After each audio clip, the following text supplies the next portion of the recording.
As each day goes by, there's no doubt that the Trump administration has no clue where the enriched uranium stockpile is for Iran. It can't possibly be at Fordo, the place where they just dropped a dozen bunker buster bombs on to destroy the nuclear capacity of Iran.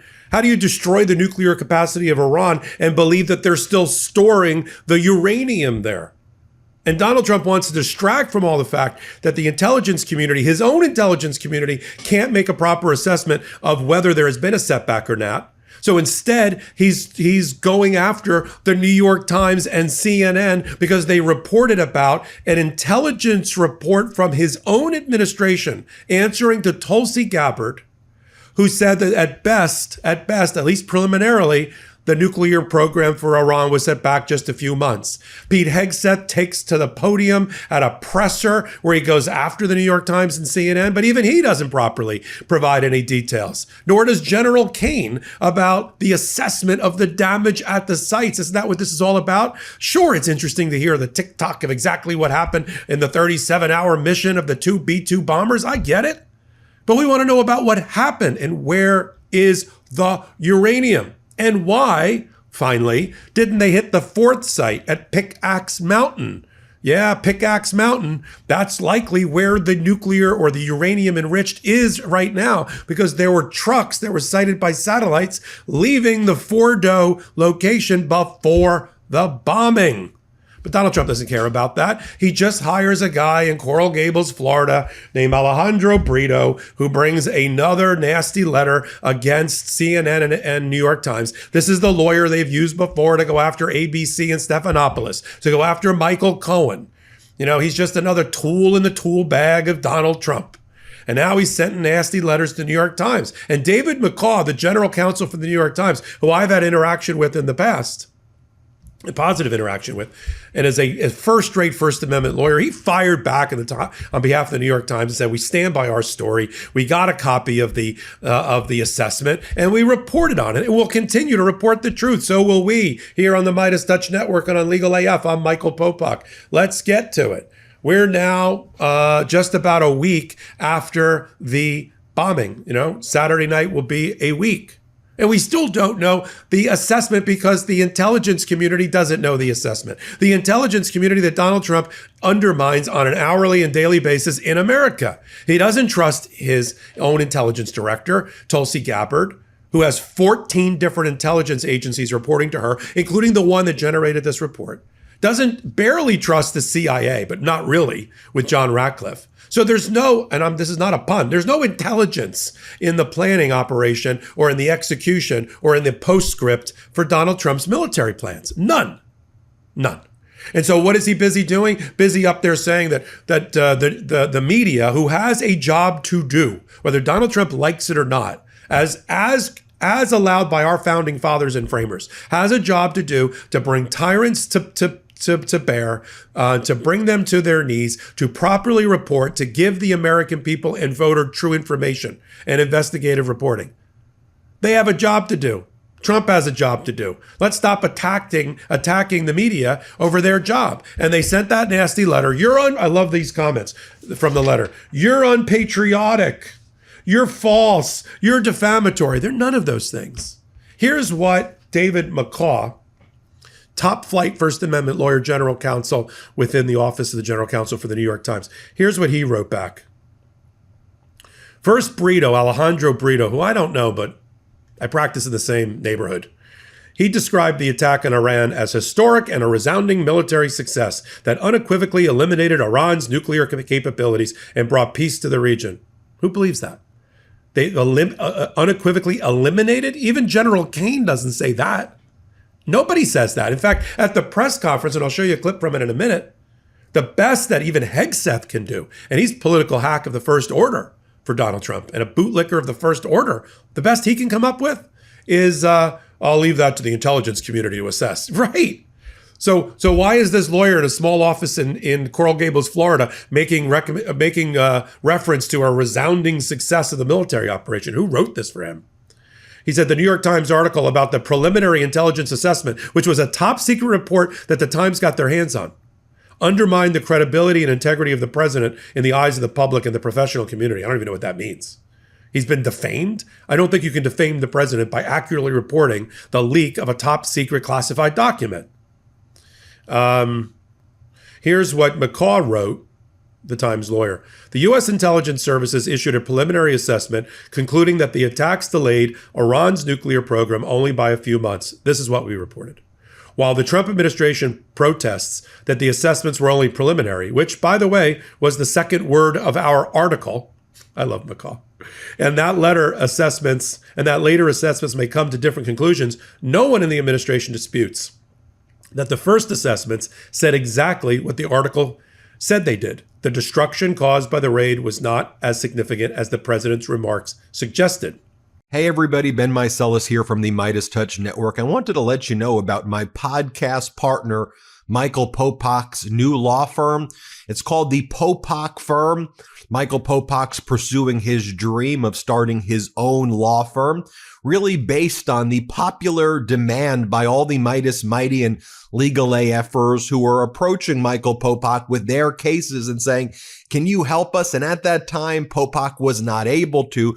So he went out on his own. He started the Popok Firm, where he is now handling catastrophic injury cases like car accident cases, trucking cases, malpractice cases, big negligence cases, wrongful death cases. So if you or someone you know have a case like this, the consultation with Popok's firm is free. Give him a call, see if you have a case. It's thepopokfirm.com, thepopokfirm.com, or you can call 877-POPOK-AF, P-O-P-O-K-A-F. So 1-877-POPOK-AF. Give Michael Popok a call, and I'm really proud of you, Popok. Thanks for all the hard work you're putting in. Brito, I told you, filed ABC. They got a $15 million settlement because George Stephanopoulos had a slip of the tongue and he said rape instead of sexual abuse when it comes to E. Jean Carroll's case against Donald Trump. He also sued Michael Cohen. That defamation case was dismissed in 2023. So you see where this is coming from. And I love McCaw basically saying, we will stand by our reporting and we will not back down, as reported by the New York Times. He said, no retraction is needed. No apologies will be forthcoming. We told the truth to the best of our ability. We will continue to do so. CNN said the same thing. Hegseth, at his report, on his press conference, basically goes after, is this an appropriate place for appropriate time and place and position for the Department of Defense Secretary to go after the news media for reporting something that landed in there? What would they expect them to do? It lands in their lap. It says preliminary report. They report it as a preliminary report. They say what it says. That's not news? That's not newsworthy? How is that not newsworthy? Now, you might have a different argument. You can make the argument, if you're the Trump administration, that that's preliminary. We haven't gotten to the bottom of it. But there's a bigger problem here that even the New York Post, run by Rupert Murdoch, is reporting on, which is there is a fourth facility at Pickaxe Mountain. That's what we call it, which is a hardened facility that Iran has had, that's been building since 2021, that is double the depth of the Fordo location that we just dropped 12 bunker buster bombs on. It's 660 feet potentially below ground. That's about a 40 to 50 story building turned upside down. We would never be able to hit that. And that begs the question, why didn't we hit Pickaxe? And then you've got this miscommunication. They can't get their story straight about the missing uranium. We have the uranium that's enriched between 60% and 90%, which is the entire stockpile for Iran. That's what this whole shooting match is about. It's about 418 kilograms. You can put it in about 16 containers that look like about the size of a hot water heater, a full-size hot water heater. There were trucks with photos outside of Fordo before the bombing. Marco Rubio, the Secretary of State, said, I would have thought Israel would have bombed everything. Yeah, but they didn't pre-bomb. They bombed. And before they bombed, their truck was at Fordo. It's easy to load 16 hot water heaters containing effectively uranium into a truck and take it somewhere else. And I don't even understand the argument by the Trump administration. The uranium that is the rubber meets the road moment for the Iranian nuclear program is still at Fordo. The thing you just destroyed with 12 bombs dropped from 50,000 feet in the air by B-2 bombers that you just bragged about at your press conference? Let's play a clip from the press conference. Sure, like I said, we don't do BDA. I'll refer that to the intelligence community. And you're talking with them. I mean, what changed in the past 3 days that make you so, sir, I think I think I explained what changed. There was a great deal of irresponsible reporting based on leaks, preliminary information in low confidence. Again, when someone leaks something, they do it with an agenda. And when you leak a portion of an intelligence assessment, but just a little portion, just the little portion that makes it seem like maybe the strike wasn't effective, then you start a news cycle, whether it's the Washington Post or Fox News or CNN or MSNBC, you start a news cycle that starts to call into question the ethics. No, that's why. So you bring the chairman here, who's not involved in politics. He didn't do politics. That's my lane to understand and translate and talk about those types of things. So I can use the word obliterated. He could use defeat, destroyed, assess, all of those things. But ultimately, we're here to clarify what these weapons are capable of, which anyone with, two eyes, some ears, and a brain can recognize that kind of firepower with that specificity at that location and others is going to have a devastating effect. So we all recognize there will be days and weeks ahead. That's why yesterday I said, if you want to know what's going on at Fordo. It's about highly enriched uranium. Do you have certainty that all the highly enriched uranium was inside the Fordo mountain, or some of it, because there were satellite photos that showed more than a dozen trucks there 2 days in advance? Are you certain none of that highly enriched uranium was moved? Of course, we're watching every single aspect. But Jennifer, you've been about the worst, the one who misrepresents the most intentionally what the president says. I'm familiar. Report about the ventilation shafts on Saturday night, and in fact, I was the first to describe the B-2 bombers, the refueling, the entire mission with great accuracy. So I take issue with that. I appreciate you acknowledging that this was the first the most successful mission based on operational security that this department has done since you've been here, and I appreciate that. So I don't even understand this story. The plutonium, the uranium is still at Fordo? That's now been destroyed? Or is it in trucks and at Pickaxe Mountain, which you didn't hit? Yeah, I agree that from the reporting so far that the centrifuges, which spin the uranium at a very high rate, that are necessary to enrich, I agree that there is a whole level of them, that a whole tranche of them that have been destroyed, that were at Fordo. But they're not the only ones. If you could get the 418 kilograms out with a bunch of high, advanced centrifuges, you're back in business. And that's likely what's happening.